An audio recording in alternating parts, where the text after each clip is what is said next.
Hey hello guys, welcome back to our channel. So ഇന്ന് നമ്മൾ നോക്കുന്നത് കൈജു നമ്പർ 8 എന്ന് പറയുന്ന ജാപ്പനീസ് അനിമി ടിവി സീരീസിന്റെ സീസൺ 1 മൂന്നാമത്തെ എപ്പിസോഡാണ്. എപ്പിസോഡിലോട് പോകുന്നതിന് മുമ്പ് ഡീമൺ സ്ലെയറിലെ നിങ്ങളുടെ ഫേവറേറ്റ് ക്യാരക്ടർ ആരാണെന്ന് തീർച്ചയായിട്ടും താഴെ ഒന്ന് കമന്റ് ചെയ്യുക. അപ്പോൾ സമയങ്ങളാതെ നേരെ എപ്പിസോഡിലോട്ട് പോകാം. എപ്പിസോഡ് തുടക്കത്തിൽ നമ്മൾ കാണുന്നത് സെക്കൻഡ് സെലക്ഷന് പോയ കഫ്കയും റീനോയും ഒരു പെണ്ണിന്റെ മുമ്പിൽ പെട്ടുപോകുന്നതാണ്. കഫ്കയുടെ കമ്പനി കാർ പാർക്ക് ചെയ്ത സ്ഥലത്ത് നിന്നും തൂക്കിയെടുത്ത് എറിയാണ് ഷിനോമിയ. ഞാനിവിടെ സെലക്ഷന് വേണ്ടിയിട്ടാണ് വന്നിട്ടുള്ളത്. 2016. അതൊക്കെ പോട്ടെ, നിങ്ങളെ എന്താ ഒരു കൈജുവിന്റെ സ്മെല്ല് എന്ന് പറഞ്ഞ് അവൾ അവനെ സ്മെല് ചെയ്ത് നോക്കുന്നു. ഇത് കേട്ട് ടെൻഷനായ റീനോ അവനിതിനു മുമ്പ് ഈ കൈജൂസിനെ എല്ലാം ഡിസ്പോസ് ചെയ്യുന്ന ജോലിയായിരുന്നു. ഇതേ സമയമാണ് കഫ്ക താഴെ കിടക്കുന്ന തന്റെ കാർ വെറും കൈ ഉപയോഗിച്ച് പൊക്കി നേരെയാക്കുന്നത് ഷിനോമിയ കാണുന്നത്. എന്ത്, ഇവന്റെ കയ്യിലും ഒരു പ്രൈവറ്റ് സ്യൂട്ട് ഉണ്ടോ എന്ന് പറഞ്ഞ് അവൾ അന്തം വിട്ടു നോക്കുന്നു. എക്സാം നമ്പർ 2032 കാഫ്ക ഹിബിനോ, ഈ മുഖം ഓർമ്മിച്ചു വെച്ചോ എന്ന് മാസായിട്ട് പറയാണ് അവൻ. ഇതേ സമയം അവളുടെ വണ്ടി ഇവൻ പാർക്ക് ചെയ്തിരുന്ന സ്ഥലത്തോട്ട് പാർക്ക് ചെയ്യുകയാണ്. ഹേയ്, ഞാൻ സംസാരിക്കുന്നത് കണ്ടില്ലേ? അപ്പോഴേക്കും നിന്റെ ഈ വൃത്തികെട്ട കാർ ഇങ്ങോട്ട് കൊണ്ടുവരാൻ ആര് പറഞ്ഞു? ഈ എക്സാം ഇങ്ങനെ ആയിരിക്കുമെന്ന് ഞാൻ ഒരിക്കലും വിചാരിച്ചില്ല. പക്ഷെ എന്തായാലും ഇപ്പൊ ഇത് വളരെയധികം ഫണ്ണായിരിക്കുമെന്ന് എനിക്ക് മനസ്സിലായി. ശരി കാഫ്ക, ഇപ്പൊ മുതൽ നീ എന്റെ ഒരു നോട്ടപ്പുള്ളിയാ എന്ന് പറഞ്ഞുകൊണ്ട് അവൾ അവിടെ നിന്നും പോകുന്നു. എന്ന് അവളെ തന്നെ നോക്കിക്കൊണ്ടിരിക്കുന്ന കാഫ്കയെ തുറച്ചു നോക്കിക്കൊണ്ടിരിക്കുകയാണ് റീനോ. ഞാൻ എത്ര പ്രാവശ്യം നിങ്ങളോട് പറഞ്ഞിട്ടുണ്ട് നിങ്ങളുടെ ഈ പവർ പബ്ലിക്കിൽ ഉപയോഗിക്കരുതെന്ന്.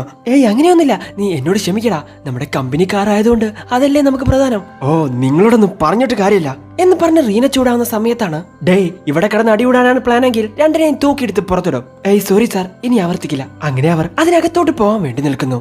ഇതെന്റെ അവസാനത്തെ ചാൻസ് ആണ്, ഇതൊരിക്കലും ഞാൻ വിട്ടുകൊടുക്കില്ല. പിന്നീട് നമ്മൾ കാണുന്നത് പുതുതായിട്ട് വന്നവരൊക്കെ ട്രെയിനിങ് ചെയ്തുകൊണ്ടിരിക്കുന്നതാണ്. എങ്ങനെയൊക്കെയോ കഷ്ടപ്പെട്ട് കാഫ്ക അത് തീർക്കുന്നു. ഇതേ സമയമാണ് അവന്റെ കയ്യിൽ ഒരു ഫോം കൊടുക്കുന്നത്. മൊത്തം 2 എക്സാം ആണുള്ളത്. അതിൽ രണ്ടാമത്തെ എക്സാമില് 2 പാർട്ട് ഉണ്ട്. ഫസ്റ്റ് പാർട്ട് ഫിറ്റ്നസ് ടെസ്റ്റ് ചെയ്യുന്ന ട്രെയിനിങ് ആണ്. പിന്നീടുള്ളത് കൈജൂസിന്റെ കൂടെ ചേർന്ന് ചെയ്യുന്ന ട്രെയിനിങ് ആണ്. ഫസ്റ്റ് പാർട്ട് കുഴപ്പമില്ല, പക്ഷെ രണ്ടാമത്തെ പാർട്ട് അത് കുറച്ച് സീന എന്ന് പറയുവാണ് റീനോ. അങ്ങനെ വീണ്ടും അവർ വേറെ വേറെ ട്രെയിനിങ് ചെയ്തുകൊണ്ടേയിരിക്കുകയാണ്. ഓടുന്നു, ചാടുന്നു, വലിഞ്ഞു കയറുന്നു, അങ്ങനെ എന്തൊക്കെയോ കാണിക്കുന്നു. എനിക്ക് കിട്ടിയ എന്റെ പവർ യൂസ് ചെയ്ത തീർച്ചയായിട്ടും ഞാനായിരിക്കും ഇതിൽ വിജയിക്കാൻ പോകുന്നത്. പക്ഷേ കൈജു ആവുന്നത് ഇവിടെ പോസിബിൾ അല്ല. അങ്ങനെ ഓടി ഓടി ക്ഷീണിച്ച് അവൻ ടാർഗറ്റ് എങ്ങനെയൊക്കെയോ അച്ചീവ് ചെയ്യുന്നു. 225 റാങ്ക് ഉള്ളതിൽ 219 അവൻ എത്തിയത്. എന്ന് ഷിനോമിയാണെങ്കിൽ 5ാമത്തെ റാങ്കുമാണ്. എന്ന് ഇതൊക്കെ കണ്ട് ഷിനോമിയ അവിടെ നിന്ന് ചിരിച്ചുകൊണ്ടിരിക്കുകയാണ്. ഓ, ഞാൻ എന്തിനായിരുന്നു എന്റെ മുഖം അവളോട് ഓർമ്മിച്ചു വെക്കാൻ പറഞ്ഞത്. അങ്ങനെ അവൾ അവനെ കളിയാക്കി അവിടെ നിന്നും പോവാണ്. എന്ന് ഇതൊക്കെ കണ്ട് താഴെ കടന്ന് കരഞ്ഞുകൊണ്ടിരിക്കുകയാണ് കഫ്ക. ഏയ്, എന്തിനാ ഇങ്ങനെ കരയുന്നേ? നിങ്ങൾ ഇങ്ങനെ വിഷമിക്കല്ലേ? നിങ്ങളുടെ കൈജു പവർ ഇല്ലാതെയാണ് നിങ്ങൾ ഇപ്പൊ ഈ സ്ഥലത്ത് എത്തിയിരിക്കുന്നത്. സോ അത് ചിന്തിച്ച് അഭിമാനിക്കല്ലേ വേണ്ടത് എന്ന് പറഞ്ഞ് റീന അവനെ സമാധാനിപ്പിക്കുന്നു. അതെ, ശരിയാ, ഇവിടെയുള്ള എല്ലാവരും അവരുടെ കഴിവ് ഉപയോഗിച്ചിട്ടാ മുന്നോട്ട് വന്നേ. ഞാനും എന്റെ പവർ യൂസ് ചെയ്യാതെ എന്നെ കൊണ്ട് പറ്റുന്ന പോലെ ട്രെയിനിങ് എടുത്തു. പക്ഷെ എന്നാലും എല്ലാവരും വളരെ നന്നായിട്ട് എല്ലാ കാര്യങ്ങളും ചെയ്യുന്നുണ്ട്. എന്നെ കൊണ്ട് പറ്റുന്നില്ല. ഞാൻ എന്താ ഇങ്ങനെ? എന്നെ കൊണ്ട് പറ്റിയ പണിയല്ലേ ഇത് എന്നും പറഞ്ഞുകൊണ്ട് കരഞ്ഞുകൊണ്ടിരിക്കുകയാണ് കഫ്ക. കഫ്ക, ഇത് വിട്ടേക്ക്. ഇതില്ലെങ്കിൽ എന്താ, അടുത്ത ട്രെയിനിങ് ഉണ്ടല്ലോ, അതിൽ നിങ്ങൾ നന്നായി പെർഫോം ചെയ്താൽ മതി. ഇതൊന്നും വലിയ കാര്യമല്ല എന്ന് പറയാണ് റീനോ. പിന്നീട് നമ്മൾ കാണുന്നത് പുതുതായിട്ട് വന്ന ആളുകളുടെ ഒക്കെ പ്രൊഫൈൽ നോക്കിക്കൊണ്ടിരിക്കുന്ന മീനേനെയാണ്. കാഫ്കയുടെ പ്രൊഫൈൽ കണ്ട് മീന അത് വലിയ മൈൻഡ് ആക്കുന്നില്ല. ശരി, നല്ല പ്രൊഫൈൽ ഉള്ളത് ആരൊക്കെയാണ് എന്ന് മീന വൈസ് ക്യാപ്റ്റനോട് ചോദിക്കുന്നു. എരോച്ചി സുമോ, ടോക്കിയോ യൂണിവേഴ്സിറ്റിയുടെ ടോപ്പറാണ് അവൻ. ഈ ഫിറ്റ്നസ് ടെസ്റ്റിലെ 2nd റാങ്കിലാണ് ഇപ്പൊ അവനുള്ളത്. ഇവൻ ഹൈറു ഫുർഹാഷി ഫിറ്റ്നസ് ടെസ്റ്റില് 3rd റാങ്കിലാണ് ഇപ്പൊ ഉള്ളത്. ഇവൻ ഹൈ കാഗുറാക്കി സെൽഫ് ഡിഫൻസ് ഫോഴ്സിലായിരുന്നു ഇവൻ. ഇപ്പൊ നടന്ന ഫിസിക്കൽ ടെസ്റ്റില് ഇവനാണ് ഫസ്റ്റ് റാങ്ക്. കഴിഞ്ഞ വർഷത്തെ പോലെയല്ല, യൂണിവേഴ്സിറ്റിയിൽ നിന്നും കോളേജിൽ നിന്നും ഒരുപാട് പേർ ഇപ്പൊ ഇങ്ങോട്ട് വന്നിട്ടുണ്ട്. മാത്രമല്ല ഇവരെല്ലാവരും എലൈറ്റ് ഓഫീസർ ആവണമെന്ന് വിചാരിച്ചിട്ടാ ട്രൈ ചെയ്യുന്നത്. അതൊക്കെ അവിടെ നിൽക്കട്ടെ, ആ വരുന്ന പെണ്ണിനെ കണ്ടോ? വെറും 16 വയസ്സിൽ കാലിഫോർണിയ യൂണിവേഴ്സിറ്റിയിൽ ടോപ്പർ ആയിട്ടുണ്ട്. എല്ലാ ട്രെയിനിങ്ങും വളരെ സിമ്പിൾ ആയിട്ട് ഫിനിഷ് ചെയ്തുകൊണ്ട് എല്ലാവരും അവളെ നോക്കുന്നു. അവളുടെ പേര് കിഗ്രു ഷിനോമിയ. ഹേയ് കാഫ്ക, ഞാൻ ശരിക്കും ആരാണെന്ന് ഇപ്പൊ നിനക്ക് മനസ്സിലായി കാണും. ഹേയ്ഡാ, ഞാൻ പറഞ്ഞതൊന്നും നീ സീരിയസ് ആയിട്ട് എടുക്കല്ലേട്ടോ എന്ന് പറഞ്ഞുകൊണ്ട് കാഫ്ക അവളുടെ മേത്ത് കൈവെക്കുന്നു. പെട്ടെന്ന് തന്നെ അവളുടെ ബോഡി ഗാർഡ്സ് വന്ന് മേഡത്തിന്റെ മുകളിൽ കൈവെക്കുന്നോടാ എന്ന് പറഞ്ഞ് അവനെ വാരിക്കോരി അടിക്കുന്നു. സോ ഒരവസരം കിട്ടുന്ന സമയത്ത് ഷിനോമിയ വന്ന് കാഫ്കയെ കളിയാക്കുന്നുണ്ട്. ഡീ, ഞാൻ ആരാണെന്ന് നിനക്ക് കാണിച്ചു തരാം, നീ കാത്തിരുന്നോ എന്ന് അവളെ വെല്ലുവിളിയോട് വിളിക്കുവാണ് കാഫ്ക. ഹേ കാഫ്ക, അത് കാര്യമാക്കണ്ട. ഇന്ന് നമ്മൾ ചെയ്യാൻ പോകുന്ന ട്രെയിനിങ് എന്താണെന്നറിയോ? കൈജൂസിന്റെ ബോഡി ഡിസ്പോസ് ചെയ്യുന്നത്. കാരണം കഴിഞ്ഞ 2 വർഷവും ട്രെയിനിങ് അതുപോലെ തന്നെയായിരുന്നു. സോ കൈജൂസിനെ പറ്റിയുള്ള യാതൊരുവിധ നോളജും എനിക്കില്ല. അതറിയാൻ വേണ്ടിട്ടാ നിങ്ങളുടെ ക്ലീനിങ് ഡിപ്പാർട്ട്മെന്റിൽ കുറച്ചു കാലം ഞാൻ ജോലി ചെയ്തേ. സോ ഞാൻ പറഞ്ഞു വരുന്നത് എന്താന്ന് വെച്ച് കഴിഞ്ഞാൽ കൈജുവിനെ എങ്ങനെ കൊല്ലണമെന്ന് മാത്രമല്ല, കൈജുവിന്റെ അകത്ത് എന്തൊക്കെ ഉണ്ടെന്നും നമ്മൾ അറിയണം. ഇത് കേട്ട് കാഫ്കയ്ക്ക് കുറച്ചധികം കോൺഫിഡൻസ് വരുന്നു. അങ്ങനെയാണെങ്കിൽ നമ്മൾ ഇതിൽ പാസ്സാവുമല്ലേ എന്ന് രണ്ടുപേരും പറയുന്നു. ഹേയ്, എല്ലാവരും ഇവിടെ ശ്രദ്ധിക്കുക. ഞാനാണ് നിങ്ങളുടെ വൈസ് ക്യാപ്റ്റൻ സോസിറോ ഹോഷിന. ഇന്നിപ്പോ ഇവിടെ നിങ്ങളുടെ സെക്കൻഡ് ട്രെയിനിങ്ങും ആരംഭിക്കാൻ പോവുകയാണ്. നിങ്ങൾ ചെയ്യേണ്ടത് ഒരേ ഒരു കാര്യം മാത്രമാണ്. നിങ്ങളുടെ മുമ്പിലോട്ട് വരുന്ന കൈജൂസിനെ അങ്ങ് തീർത്ത് കളഞ്ഞേക്ക് എന്ന് പറഞ്ഞൊരു ഗേറ്റ് ഓപ്പൺ ആക്കുന്നു. അപ്പോഴാണ് ഇവർ ആ കാഴ്ച കാണുന്നത്. അതിനകത്ത് ഒരു ലോഡ് ടൈറ്റൻസ് നിൽക്കുന്നുണ്ട്. ഇതിന് ജീവനുണ്ടല്ലോ, അപ്പൊ നമ്മൾ ഡിസ്പോസ് ചെയ്യാൻ പോവുമല്ലേ എന്ന് ചോദിക്കുകയാണ് കാഫ്ക. പെട്ടെന്ന് തന്നെ ഇവരെ കണ്ട കൈജു ഇവർക്ക് നേരെ ഓടി വരുന്നു. ഇത് കണ്ട് കാഫ്ക പേടിച്ചു പോകുന്നു. സോ അവിടുത്തെ സെക്യൂരിറ്റി വളരെയധികം സ്ട്രോങ് ആയതുകൊണ്ട് ഒരു കൈജുവിനും പുറത്തോട്ട് പോകാൻ സാധിക്കില്ല. ഇതേ സമയം ആ കൈജുവിനെ കണ്ട് കാഫ്ക പേടിക്കുന്നത് കണ്ട് ഷിനോമിയും അവനെ നോക്കിച്ചിരിക്കുന്നു. ഡേയ്, ഇവിടെ ബോഡി ഡിസ്പോസ് ചെയ്യാന്നല്ലേ നീ പറഞ്ഞേ, എന്നിട്ട് എന്താ ഇവിടെ നടക്കുന്നേ എന്ന് പറഞ്ഞ ടെൻഷൻ ആവുകയാണ് കാഫ്ക. കഴിഞ്ഞ 2 വർഷമായിട്ടും ഇത് തന്നെയായിരിക്കും ഇവിടെ നടക്കുന്നതെന്ന് എനിക്ക് തോന്നുന്നത്. പിന്നീട് നമ്മൾ കാണുന്നത് നോർമൽ രീതിയിൽ കൈജുവിനെ ഇവരെ കൊണ്ട് ഇല്ലാതാക്കാൻ പറ്റാത്തത് കൊണ്ട് ഇസ്മോ ടെക്കിയറിൽ നിന്നും GS-4552 defence force kaiju compact suit എടുത്തു കൊടുക്കുന്നു.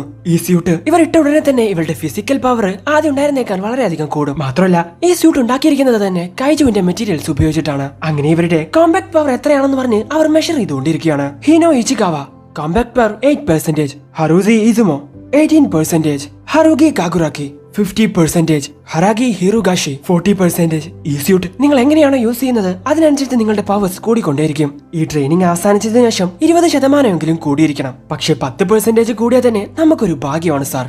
ഓ, അപ്പൊ ഈ വർഷം ഒരുപാട് പേരുണ്ടാവുമെന്ന് തോന്നുന്നല്ലോ എന്ന് പറയാണ് ഹോഷിന. ഷിനോമിയുടെ കോമ്പാക്ട് പവർ എന്ന് പറയുന്നത് 46% ആണ്. ഇപ്പൊ തന്നെ ഇവളുടെ പവർ ഒരു ലീഡറിന് ഈക്വൽ ആയിട്ടാണുള്ളത്. ഇതിനു മുൻപൊന്നും ഇങ്ങനെ ഉണ്ടായിട്ടേ ഇല്ല എന്ന് പറയാണ് ഒരു ലേഡി. എനിക്ക് വെറും 8% മാത്രമേ ഉള്ളൂ. ഹേയ് റീനോ, നീ ടെൻഷൻ ആവേണ്ട ആവശ്യമില്ല. നിനക്ക് താഴെയും ഒരാളുണ്ട് 0%. ഇതുവരെ 0% ഉള്ള ഒരാളെ ഞാൻ കണ്ടിട്ട് പോലുമില്ല. അത് വേറെ ആരുമല്ല, കാഫ്ക ഹീബിനോ എന്ന് പറയാണ് വൈസ് ക്യാപ്റ്റൻ. ഇത് കേട്ട് ടെൻഷനായ കാഫ്ക അവിടെ നിന്ന് മുക്കിക്കൊണ്ടിരിക്കുകയാണ്. ഒരു പെർസെന്റേജെങ്കിലും കൂടിയാലോ എന്ന് വിചാരിച്ച്. ഇവൻ ചെയ്യുന്നത് കണ്ട എന്നെ കൊണ്ട് എന്റെ ചിരി അടക്കാൻ സാധിക്കുന്നില്ല എന്ന് പറഞ്ഞ് ചിരിച്ചോണ്ടിരിക്കുകയാണ് ഹോഷിന. ഫൈനൽ എക്സാം അവസാനിക്കുന്നതിന് മുൻപ് ഞാൻ എന്തെങ്കിലും ഒരു ട്രിക്ക് ചെയ്തേ പറ്റൂ എന്ന് ചിന്തിക്കുകയാണ് കാഫ്ക. ഇതൊക്കെ കണ്ട് ഷിനോമിയൊക്കെ ഒന്നും തന്നെ മനസ്സിലാവുന്നില്ല. പാർക്കിംഗ് ലോട്ടിൽ ചെയ്ത കാര്യം എന്താവൻ ഇവിടെ യൂസ് ചെയ്യാത്തെ? ശരി, എല്ലാവരും വാ, ഫൈനൽ എക്സാമിന്റെ ഫൈനൽ പാർട്ട് നമുക്ക് ആരംഭിക്കാം. ഇവിടെ ഇപ്പോ ഒരു കൈജുവും പിന്നെ ഒരുപാട് കോജോയും ഉണ്ട്. ഈ കാണുന്ന കൈജൂസ് ആണ് കഴിഞ്ഞ വർഷം 10,000 ആളുകളുടെ ജീവൻ എടുത്തത്. ആന്റി കൈജൂസ് വെപ്പൺസ് യൂസ് ചെയ്തിട്ടാണ് നിങ്ങൾ അവരുടെ കൂടെ ഫൈറ്റ് ചെയ്യാൻ വേണ്ടി പോകുന്നത്. സോ ഇനി വരുന്നവർ ഇവരുമായിട്ട് ട്രെയിനിങ് ചെയ്യണമെന്ന് പറഞ്ഞിട്ടാ ഇവരെ ഇങ്ങോട്ട് പിടിച്ചുകൊണ്ട് വന്നിരിക്കുന്നത്. മാത്രമല്ല എപ്പോഴും ഞങ്ങളുടെ ടീം നിങ്ങളെ ട്രാക്ക് ചെയ്യുന്നതായിരിക്കും. നിങ്ങൾക്ക് എന്തെങ്കിലും പ്രശ്നം വന്നു കഴിഞ്ഞാൽ നിങ്ങളുടെ സൂട്ടിനകത്തുള്ള ഷീൽഡ് ഞങ്ങൾ ആക്ടിവേറ്റ് ചെയ്യും. പക്ഷേ അങ്ങനെ ചെയ്താൽ നിങ്ങൾ ഈ എക്സാമിൽ ഫെയിൽ ആവും. ആ കൈജുവിന്റെ കയ്യിൽ നിന്നും രക്ഷപ്പെടാൻ സാധിച്ചില്ലെങ്കിൽ നിങ്ങളുടെ കാര്യത്തിൽ ഒരു തീരുമാനമാവും. സോ നിങ്ങൾ ഇതിനെല്ലാം റെഡിയാണെങ്കിൽ നിങ്ങൾക്ക് പോവാവുന്നതാണ് എന്ന് വൈസ് ക്യാപ്റ്റൻ വിളിച്ച് പറഞ്ഞതും എല്ലാവരും വളരെ വേഗത്തിൽ അവിടെ നിന്ന് ഓടുന്നു. അവിടെയുള്ള ആളുകളൊക്കെ പുറകിലാക്കിക്കൊണ്ട് വളരെ വേഗത്തിൽ മുന്നോട്ട് പോയിക്കൊണ്ടിരിക്കുകയാണ് ഷിനോമിയ. ഇത് കണ്ട് മറ്റുള്ളവരെല്ലാം അതിശയത്തോടെ അവളെ തന്നെ നോക്കുന്നു. റിനോ, നീ എന്നെ കാത്തു നിൽക്കണ്ട, പെട്ടെന്നോട്. അപ്പോഴാണ് നമ്മൾ ആ കാഴ്ച കാണുന്നത്. കാഫ്കയ്ക്ക് ആ സ്യൂട്ടിന്റെ പവർ ഇല്ലാതെ ആ വെപ്പൺസ് ഒന്ന് പൊക്കാൻ പോലും സാധിക്കുന്നില്ല. ഇനി എന്ത് ചെയ്യുമെന്ന് പറഞ്ഞ് രണ്ടുപേരും മുഖത്തോട്ട് മുഖം നോക്കി നിൽക്കുന്നു. അപ്പോഴാണ് വൈസ് ക്യാപ്റ്റൻ ആ കാര്യം പറയുന്നത്. നിങ്ങളുടെ പെർഫോമൻസ് കാണാൻ വേണ്ടി ക്യാപ്റ്റൻ മീന ഹാഷിറോ വന്നിട്ടുണ്ട്. സോ നിങ്ങൾക്ക് അവരെ ഇംപ്രസ് ചെയ്യണമെങ്കിൽ നിങ്ങൾ നിങ്ങളുടെ ബെസ്റ്റ് കൊടുത്തേ പറ്റൂ. ഇത് കേട്ട് കാഫ്ക, ഓ ഇതാണ് എന്റെ ലാസ്റ്റ് ചാൻസ്, ഞാൻ ഒരിക്കലും തോറ്റു കൊടുക്കാൻ പാടില്ല. അതൊക്കെ പോട്ടെ, എന്തിനാ നമ്മൾക്ക് ചുറ്റും ഈ ഡ്രോൺസ് വന്ന് കറങ്ങിക്കൊണ്ടിരിക്കുന്നേ? നമ്മൾ എത്ര കൈജൂസിനെ ഇല്ലാതാക്കുന്നുണ്ടെന്ന് കണക്കെടുക്കാനായിരിക്കും, അല്ലെങ്കിൽ നമ്മുടെ പവേഴ്സ് നമ്മൾ എന്തെങ്കിലും യൂസ് ചെയ്യുന്നുണ്ടോ എന്ന് നോക്കാൻ വേണ്ടിട്ടായിരിക്കും. ശരിവാ, നമുക്ക് ഇവിടെ നിന്ന് സമയം കളയണ്ട, അവരെ സപ്പോർട്ട് ചെയ്യാം എന്ന് പറഞ്ഞ് കാഫ്ക വലിയ ഗൺ അവിടെ ഇട്ട് ചെറിയൊരു പിസ്റ്റൽ എടുക്കുന്നു. ഇതേസമയം മറ്റുള്ളവരെല്ലാവരും ഒരു വലിയ കൈജുവിന്റെ കൂടെ ഫൈറ്റ് ചെയ്തുകൊണ്ടിരിക്കുകയാണ്. എത്രയൊക്കെ ഷൂട്ട് ചെയ്തിട്ടും അതിന് യാതൊരുവിധ അനക്കവുമില്ല. അപ്പോഴാണ് കാഫ്ക ആ കാര്യം കാണുന്നത്. ഇതേ സെയിം കൈജുവിനെ ഇതിനു മുൻപും അവൻ കണ്ടിട്ടുണ്ട്. അതിന്റെ ബോഡി ഡിസ്പോസ് ചെയ്യുന്ന സമയത്ത് അതിന്റെ വീക്ക്നെസ് എവിടെയാണെന്നുള്ള എല്ലാ കാര്യവും കാഫയ്ക്കൊക്കെ അറിയാമായിരുന്നു. പെട്ടെന്ന് തന്നെ റിസ്റ്റൻ ഗ്രനേഡ് കൊണ്ടുപോയിട്ട് ആ കൈജിനു നേരെ എറിയാണ് കാഫ്ക. ഹേയ്, എല്ലാവരും അതിന്റെ വയറ് നോക്കി ഷൂട്ട് ചെയ്യ്, അതാണ് അതിന്റെ വീക്ക് പോയിന്റ്. ഇത് കേട്ട് അവർ ഇവനെ തന്നെ നോക്കുന്നു. അതിന്റെ വയറ് നോക്കി വെടിവെക്ക് എന്ന് ആംഗ്യം കാണിച്ചു കൊടുക്കുകയാണ് കാഫ്ക. ഇത് കേട്ട് അവരും അതിനെ അങ്ങ് ഷൂട്ട് ചെയ്യുന്നു. അങ്ങനെ അവരതിനെ തോൽപ്പിക്കുന്നു. സ്റ്റോക്കർ കാഫ്ക വീക്ക് പോയിന്റ് പറഞ്ഞതിന് ഒരുപാട് നന്ദിയുണ്ട് എന്ന് പറയാണ് ഇസുമോ. ഡേയ്, ഞാനൊരു സ്റ്റോക്കർ ഒന്നുമല്ല എന്ന് കാഫ്കയും പറയുന്നു. എന്ന് ഈ കാര്യം തന്നെ ക്യാപ്റ്റനും വൈസ് ക്യാപ്റ്റനും ഒക്കെ മോണിറ്റർ ചെയ്യുന്നുണ്ട്. നമ്മൾ ഒരുപാട് കൈജൂസിന് പോസ്റ്റ്മോർട്ടം ചെയ്തുകൊണ്ട് അതിന്റെ വീക്ക് പോയിന്റ്സ് എവിടെയാണെന്ന് നമുക്ക് കൃത്യമായിട്ട് അറിയാം. സോ എന്റെ കൈജു പവർ യൂസ് ചെയ്യാതെ എങ്ങനെ ഇവരെ തോൽപ്പിക്കണമെന്ന് എനിക്കിപ്പോ മനസ്സിലായി എന്ന് പറഞ്ഞ് ഓടിക്കൊണ്ടിരിക്കുകയാണ് കാഫ്കയും റീനോയും. പെട്ടെന്നാണ് ആ കാര്യം സംഭവിക്കുന്നത്. എവിടെ നിന്നോ വന്ന ഒരു വലിയ കൈജു കാഫ്കയെ ഒറ്റ അടി അങ്ങ് അടിക്കുന്നു. സാർ, 2032ക്ക് ഒരുപാടധികം ഇഞ്ചുറി ആയിട്ടുണ്ട്. അവനെ കൊണ്ട് ഇനി മുന്നോട്ട് പോകാൻ പറ്റില്ലെന്നാ എനിക്ക് തോന്നുന്നത് എന്നൊരു ലേഡി വൈസ് ക്യാപ്റ്റനോട് പറയുന്നു. ശരി, ഷീൽഡ് ആക്ടിവേറ്റ് ചെയ്യാൻ റെഡി ആയിട്ട് നിൽക്ക. കാഫ്ക അവിടെ നിന്ന് എഴുന്നേക്കാൻ ശ്രമിക്കുന്നുണ്ടെങ്കിലും ആ കായ്ജു ഇവന്റെ അടുത്തോട്ട് വരുവാണ്. ഇവനിപ്പോ കഴിക്കോടാന്ന് പറഞ്ഞ് നിൽക്കുന്ന സമയത്താണ് ഇവർ ഷീൽഡ് ആക്ടിവേറ്റ് ചെയ്യാൻ വേണ്ടി നിൽക്കുന്നത്. സോ അത് ആക്ടിവേറ്റ് ചെയ്ത് കഴിഞ്ഞാൽ ഇവൻ ആ എക്സാമിൽ നിന്നും ഔട്ടാവും. പെട്ടെന്നാണ് ആ കായ്ജു തുണ്ടമായിട്ട് അവിടെ ചത്തു വീഴുന്നത്. എന്തു പറ്റി കാഫ്ക? തോൽക്കാൻ വല്ല പ്ലാനും ഉണ്ടോ? ഞാൻ ഗ്രൗണ്ടിലുണ്ടാവുമ്പോ ഒരുത്തിനെയും തോൽക്കാൻ ഞാൻ സമ്മതിക്കില്ല എന്ന് പറയുവാണ് ഷിനോമിയ. ഒരുപാട് നന്ദിയുണ്ട് ഷിനോമിയ. ശരി, നിങ്ങളുടെ മുമ്പിലോട്ട് വരുന്ന എല്ലാ കൈജൂസിനെയും ഞാൻ ഇല്ലാതാക്കണം, എന്നാലല്ലേ എനിക്ക് പോയിന്റ്സ് കൂടൂ, നിങ്ങളെ പുറകിലാക്കാൻ പറ്റൂ എന്ന് പറഞ്ഞ ഷിനോമിയ അവിടെ നിന്നും പോകുന്നു. സോ അവളുടെ സൂട്ടിന്റെ പവർ തന്നെ 46% അവൾ യൂസ് ചെയ്യുന്നത് കൊണ്ട് മറ്റുള്ളവരെക്കാൾ കൂടുതൽ ഇവളുടെ വെപ്പൺസിന്റെ പവർ കുറച്ച് കൂടുതലായിരിക്കും. സോ ആ ഒരു അറ്റാക്കിൽ കാഫ്കയെ കൊണ്ട് എഴുന്നേക്കാൻ പറ്റുന്നില്ല. അവന്റെ ബോഡി മുഴുവനായിട്ടും ഇഞ്ചുറി പറ്റിയിട്ടുണ്ട്.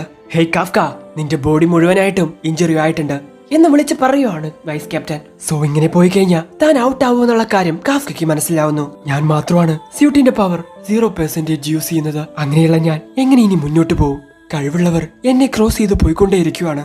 ഹേയ് കാഫ്ക, നീ ഡ്രോപ്പ് ഔട്ട് ചെയ്യുന്നതായിരിക്കും നല്ലത് എന്ന് പറയുവാണ് വൈസ് ക്യാപ്റ്റൻ. തോറ്റു കൊടുക്കണോ വേണ്ടയോ എന്ന് ഞാനാണ് തീരുമാനിക്കുന്നത്. ഇപ്പൊ ഇവിടെ തോറ്റു കൊടുത്താ പിന്നെ എനിക്കൊരു ചാൻസ് കിട്ടില്ല. ഇല്ല, ഞാൻ തോൽക്കില്ല.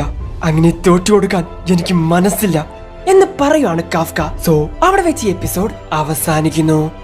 കാഫ്ക ഹീബിനോ അവനും ഒരു കഥ പറയാനുണ്ട്. മീനയും കാഫ്കയും തമ്മിൽ എന്താണ് ബന്ധം?